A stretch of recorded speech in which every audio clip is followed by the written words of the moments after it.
पुराने समय की बात है जब सिर्फ जंगल ही हुआ करते थे। उन्हीं में से एक सुंदरवन नाम का जंगल था, जिसके एक कोने में एक मशीन पड़ी हुई थी। माना जाता था कि पहले वहाँ कोई गांव हुआ करता था, लेकिन अब उसकी जगह जंगलों ने ले ली थी। धीरे धीरे जब लोगों के पास रहने की जगह नहीं बची, तो लोगों ने फिर से एक बार जंगल को काटना शुरू कर दिया और वहाँ पर अपना गांव बसा लिया। उस गांव में बहुत लोगों के साथ एक और गरीब परिवार रहने आया, जिसमें एक किसान, उसकी पत्नी और उसकी बेटी थी। ज्यादा कुछ तो नहीं है हमारे पास, लेकिन अब हमें यहीं रहकर अपना गुजर बसर करना पड़ेगा। अब यही हमारा गांव है। हाँ पापा, अब हम एक नई जिंदगी शुरू करते हैं। पहले तो हमारे पास घर भी नहीं होता था। यहाँ चलो हमारे पास एक छोटा ही सही झोपड़ी तो है, जिसके नीचे हम रह सके। हम धीरे धीरे करके कुछ कर लेंगे और यहाँ आपकी जो जमीन है उस पर खेती करके हम पैसे बना लेंगे। सही कह रहे हो आप दोनों। भगवान ने इतना दिया है तो आगे भी देगा, और हम अपनी मेहनत से कुछ न कुछ कर ही लेंगे। जहाँ पर ये परिवार रहता है उसके ठीक पीछे वही पुरानी मशीन पड़ी हुई थी, जो कि झोपड़ी से नजर आती थी। एक दिन किसान अपनी बकरी को लेकर उस मशीन में बांध देता है। चल रे बकरिया, आज से यही तेरा घर है। अब तू रोज यहीं बंधेगी। ना जाने किसकी मशीन है, पर चलो मेरे तो काम ही आ रही है। तभी उस मशीन से आवाज आती है, हाँ, इसका घर भी और मेरा खाना भी। किसान ये आवाज सुनकर चौंक जाता है और यहाँ वहाँ देखता है। किसान के जाते ही वो भूतिया मशीन बकरी को निगलने लगती है। इधर किसान अपने खेत की तरफ निकल जाता है। उसे कोई भनक ही नहीं होती। शाम को वापस आकर वो बकरी को चारा देने जाता है।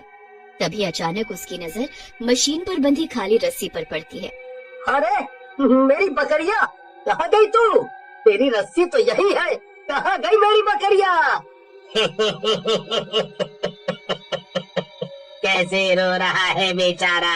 इसकी बकरिया को तो मैंने अपना चारा बना लिया है। किसान को फिर से आवाज सुनाई देती है, लेकिन बकरी के खो जाने के गम में वो उस पर ध्यान नहीं देता और रोते चिल्लाते हुए बकरी को ढूंढने पीछे जंगल की तरफ निकल जाता है। उसकी पत्नी, जो रात होने से पहले कुएं से पानी लेने गई होती है, वो आती है तो अपने पति को झोपड़ी में न देखकर सोचती है, आए तो वो घर की तरफ ही थे, फिर कहाँ चले गए। चलो तब तक पानी अंदर रख देती हूँ, फिर देखती हूँ। वो अपनी बेटी को आवाज देती है, अरे पिंकी, तुम्हारे पापा कहाँ गए? माँ, वो तो बकरिया को चारा देने गए थे, लेकिन अभी तक नहीं आए हैं। बहुत देर हो गई। ये सुनकर पत्नी घबरा जाती है और उस मशीन की तरफ जाती है। तभी उसको वहाँ पर 2 किलो टमाटर दिखाई देते हैं। ये यहाँ पर टमाटर क्यों रख कर चले गए हैं? रात का समय है, कोई जानवर खा जाएगा, और वो भी इतने महंगे टमाटर 2 किलो। तभी किसान वहाँ से जंगल की तरफ से आते दिखाई देता है। अजी, कहाँ चले गए थे आप? इतने महंगे हो रखे हैं टमाटर, और आप 2 किलो टमाटर यहाँ छोड़ गए, घर में क्यों नहीं रखे? अरे मैं कोई टमाटर लेकर नहीं आया, मैं तो बकरिया को ढूंढने गया था जंगल की तरफ, क्योंकि मैं उसको यहाँ बांध कर गया था, और जब आया तो वो यहाँ नहीं दिखी। पता नहीं कहाँ चली गई है। टमाटर कोई गांव वाला गलती से छोड़कर चला गया होगा। अच्छा, इतने महंगे टमाटर कोई छोड़ गया, मतलब अमीर होगा वो गांव वाला। अच्छा सुनिए, मैं क्या कह रही थी, अगर एक टमाटर का इस्तेमाल आज हम खाने में कर ले तो स्वाद भी बढ़ जाएगा और उसका कोई नुकसान भी नहीं होगा। क्या बोलते हैं आप? हाँ, चलो एक टमाटर की चटनी बनाने से किसी का कोई नुकसान तो खैर नहीं होगा, पर पता नहीं बकरिया कहाँ चली गई। कल सुबह उसको ढूंढने जाऊंगा। इधर घर आकर जैसे ही किसान की पत्नी ने टमाटर काटा, उसमें से चमकता हुआ एक मोती निकला। अरे सुनो जी, देखो ना क्या निकला, सच्चा मोती। लगता तो बहुत महंगा है जी। अरे क्यों चिल्ला रही हो? ऐसा क्या हो गया? खजाना हाथ लग गया क्या? हाँ, ऐसा ही समझो। टमाटर काटने पर कितना महंगा मोती मिला। लगता है भगवान चाहता है कि अब हम गरीब न रहें, तभी उसने टमाटर यहाँ भिजवाए। हाँ, तुम सही कह रही हो। शायद ऊपर वाला हमारी मदद करना चाहता है, पर ये महंगे टमाटर हमारे नहीं हैं। कल ही मैं जाके देखता हूँ गांव भर में, किसी के तो होंगे।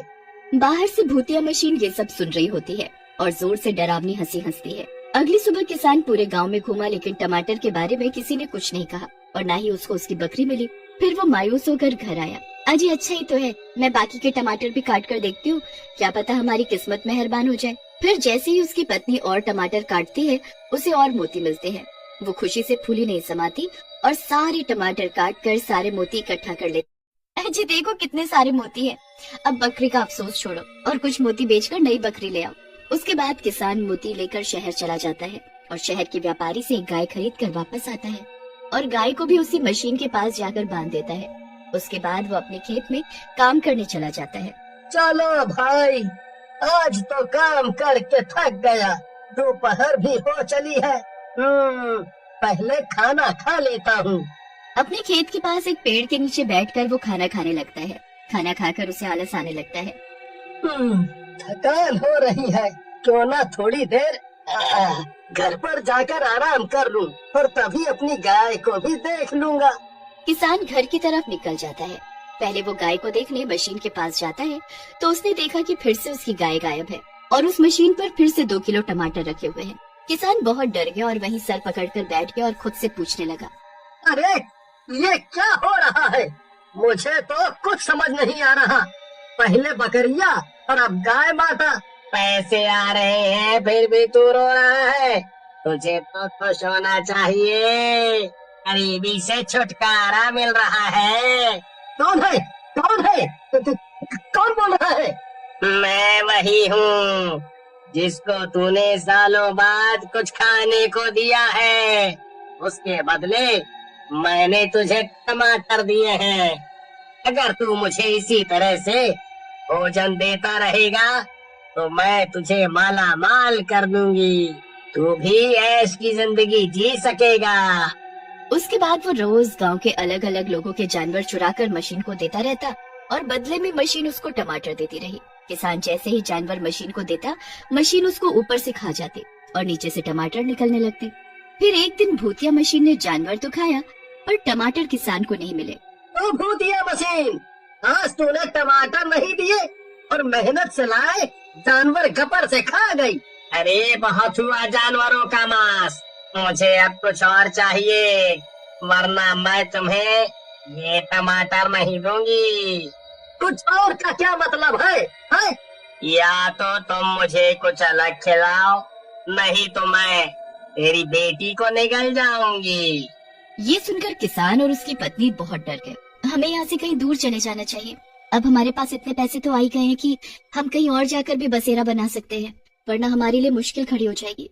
गांव में बहुत सारे ऐसे लोग हैं जिनका कोई परिवार नहीं है। हमें उन लोगों को फंसाना होगा और यहाँ लाकर उनको मशीन को देना होगा, जिससे मशीन उनको खाएगी और बदले में हमें वो जादुई टमाटर देगी। ठीक है, मैं कल से लोगों को फंसाने की कोशिश करना शुरू कर दूंगी। किसान और उसकी पत्नी धीरे धीरे लोगों को कभी खाने के लालच से बुलाते तो कभी अपना खेत दिखाने के बहाने से, और फिर उसको मशीन को ले जाकर दे देते।